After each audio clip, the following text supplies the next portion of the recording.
Welcome back, Haunted Heart Society viewers. It is the other Emily. I am no longer on the floor of my spare bedroom today. I brought myself in a little chaise, like my little bench for my vanity.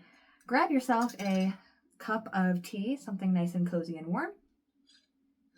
The tea is Magical Moon Tea. I believe it's Magic Moon Tea. It has raspberry leaf as well as rosebuds and a couple other ingredients. It is warm because I'm freezing. It is sweet. It is fruity. And, I've got my little blankie, so let's get cozy and settle in to the, next installment in my divination series. Today we are talking about tea leaf reading, or tasseography, tasseomancy, tassology, or tasseology, all essentially coming from the French word tasse for cup, and the various and sundry suffixes, ology, graphy, essentially being the study of, or the, fortune telling of your cup. It's been around for hundreds, if not thousands of years, as far back as 2737 BC in China, where the origin of tea began. People essentially started taking the tea leaves and turning them into a form of divination or fortune telling. It can also be done with coffee grounds and the sediment that can sometimes happen at the bottom of a wine glass. So it isn't so much specifically tea leaf reading, or tasseography isn't necessarily tea leaf reading so much as it is reading the dregs at the bottom of your cup. So it could be done with a couple of different items, or a couple different beverages, we should say. It was carried along the coffee and tea trade routes and was practiced by both the Baltic and the Slavic nations, and is closely associated with the Romani people, whose nomadic lifestyle allowed it to be carried from place to place with them, and so its influence was able to spread more easily. We also have information about it being an oral tradition, because there are a number of religions that practice versions of it with slight variations. So it's more thought that it was passed on orally, as opposed to being something that had a very specific or strict set of written instructions. So as it passed from place to place and from group to group, it changed a little bit along the way. So coffee fortune telling, which followed the trade routes from the Arab world out to the Middle East to the Ottoman Empire and into the Balkans, was then sort of spread into the rest of the world. And just like tea leaf reading is then and now used as a way for people to get together, chat, gossip, and spend time kind of telling each other's fortunes for fun. This is something that could still be very much done today, and is basically how this process was done throughout most of the centuries that we know of it now.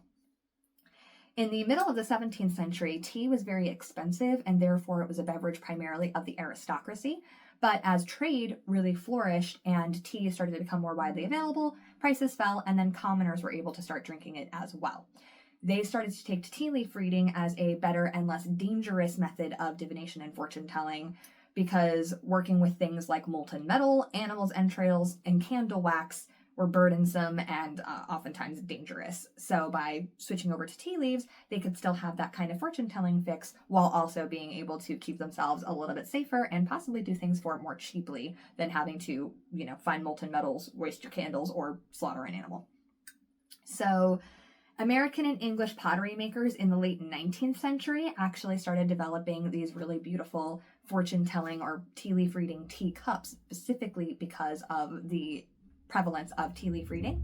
There are a few different styles, and you can actually obtain them even today, either vintage or antique styles or modern made ones now. They have a couple of different styles, including the zodiac, playing cards, or symbology cups. The zodiac and the playing cards cups are great because they can help you combine astrology or cartomancy in your tea leaf reading, and the symbology cups are essentially decorated with some of the most common symbols for tea leaf reading. So you essentially have a cheat sheet right in your hand. You're able to look at the symbols that are in the cups and saucers and see if you see them throughout the cup. Now, you don't specifically need an especially designed cup for tea leaf reading. Any cup that you have laying around, it has to be teacup shaped though, so more like an antique teacup style with a plain white inside will do just fine. But you don't want something like a coffee mug like this that has a flat bottom and very steep sides, because part of the ability to read the tea leaves is dependent on the bowl shape of the cup. There are a few different methods of tea leaf reading, but they all come down to the same basic idea. You steep yourself a cup of loose leaf tea.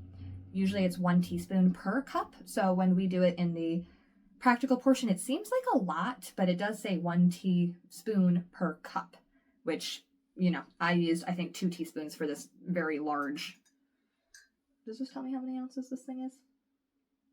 No, but this thing is a lot of tea. So I used 2.5 teaspoons for a cup this big. So in a small, delicate, saucer, to cup and saucer style, a teaspoon seems like a lot. You steeped it, and then the querent, or the person who is having the leaves read for them, needs to drink it. You may also pour it out, but most of the time drinking it will imbue it with your energy and allow it to actually attune to you, and the symbols will be part of your personality and part of your fortune as opposed to just anything. So you drink it till all the way down to the dregs, and you swirl or shake it so that the leaves distribute themselves around the cup. Flip it or drain the rest into your saucer, and then you flip it over and you read the symbols therein. So looking for symbols does require a little bit of imagination. Sometimes it is very obvious what you're looking at, and other times it requires a bit of artistic interpretation. As you will see in the practical portion, some of it was, that is a very distinct and very obvious symbol. Other times we argue over what the symbol could possibly be, and we see multiple symbols in the exact same shape. So sometimes it just requires artistic interpretation. Other times it is very clear what it is you think you're looking at. Now, some of them have very particular meanings, and other times it was just up to the interpretation of the person reading the cup. The diviner could basically decide what certain symbols meant based on their knowledge, their, cultural feedback, their experiences in life, and other times they all had a very specific and defined set of symbols, like snakes being treachery, a home being change and success. So just like how the tarot cards can be interpreted many different ways depending on the position they have in the spread, as well as how someone reads a particular card, whether they read upright only or upright and reversed. It's very much based on interpretation. You also have to look at the symbol or the position of the tea leaf symbols in the bowl of the cup. Depending on how you're reading it, the bottom, middle, and top could be distance from when the thing is going to happen. So the closer to the rim, the more immediate it is, versus the bottom of the cup being the distant future. Other readers will take the position from the handle as being how distant this time is. So you can have something close to the handle of the cup be very immediate. As it goes around the bowl, it's a certain, 3, 6, 9, and 12 months from then. So it really depends on what system you're using and what you think. It also could be something beginning, middle, and end, or past, present, and future.